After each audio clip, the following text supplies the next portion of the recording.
জানে আপনার নবীকে আল্লাহ বলবে মাকামে মাহমুদে বসে যান। উনি মাকামে মাহমুদে বসবে না, উনি সিজদায় লুটিয়ে যাবে। তখন আপনার রহমান বলবে ইরফা রাসাক। হাবিব সিজদা অনেক দিয়েছেন, বদরে দিয়েছেন, উহুদে দিয়েছেন, হুনাইনে দিয়েছেন, খন্দকে দিয়েছেন, মসজিদে হেরেমে দিয়েছেন, মসজিদে নববীতে দিয়েছেন, মসজিদে কোবাতে দিয়েছেন, মসজিদে জিল কিবলাতাইনে দিয়েছেন।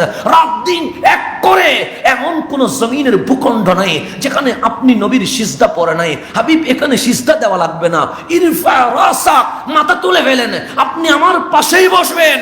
এটা সিজদার জায়গা নয়, এটা ওয়ারাফানা লাকা যিকরাকের প্র্যাকটিক্যাল মডেল তার করানোর জায়গা। কিন্তু আপনার নবী মাথাটা তুলছে না। আল্লাহ বলবে লিমাজা, কেন তুলছেন না হাবিব? কাঁদছেন নিজের জন্য। তখন বলবে লা, আমি নিজের জন্য কেন কাঁদবো? আপনি যেখানে আমাকে ডাকছেন মাকামে মাহমুদে বসার জন্য, সেখানে আমি কাঁদবো, সেটা হতে পারে না। তাহলে নিশ্চয়ই কাঁদছেন আবু বকর, ওমর, ওসমান, আলী, আনসার, মুহাজির রাদিয়াল্লাহু তাআলা আনহুমের জন্য। না, ওদের জন্য কেন কান্না করব? আপনি যেখানে রাদিয়াল্লাহু আনহুমের শিল লাগিয়ে দিয়েছেন, তাহলে নিশ্চয়ই আলী, ফাতেমা, হাসনান, হুসাইন, জাইনাল আবেদিন, বাকর, জাফর, সাদেক, ওদের জন্য কান্না করছিলেন। না না না, ওদের জন্য কেন কান্না করব? আপনি নিজেই বলেছেন ইন্নামা ইউরিদুল্লাহ লিইয়ুযহিবা আনকুমুর রিজসা আহলাল বাইত ওয়া ইউতাহহিরাকুম তাতহীরা। তাহলে নিশ্চয়ই আয়েশা, খাদিজার জন্য কান্না করছেন। না না, যাদেরকে আপনি উম্মাহাতুল মুমিনিন বলে জান্নাতে মিম্বর সাজিয়ে দিয়েছেন, আমি ওদের জন্য কেন কান্না করব? তখন আল্লাহ বলে তাহলে কাঁদছেন কেন? মানুষ কাঁদলে নিজের জন্য কাঁদে, মানুষ কাঁদলে পরিবারের জন্য কাঁদে, মানুষ কাঁদলে বন্ধুর জন্য কাঁদে, মানুষ কাঁদলে স্ত্রীর জন্য কাঁদে। আপনি তো একটাও নাই এখানে, কাঁদছেন কেন?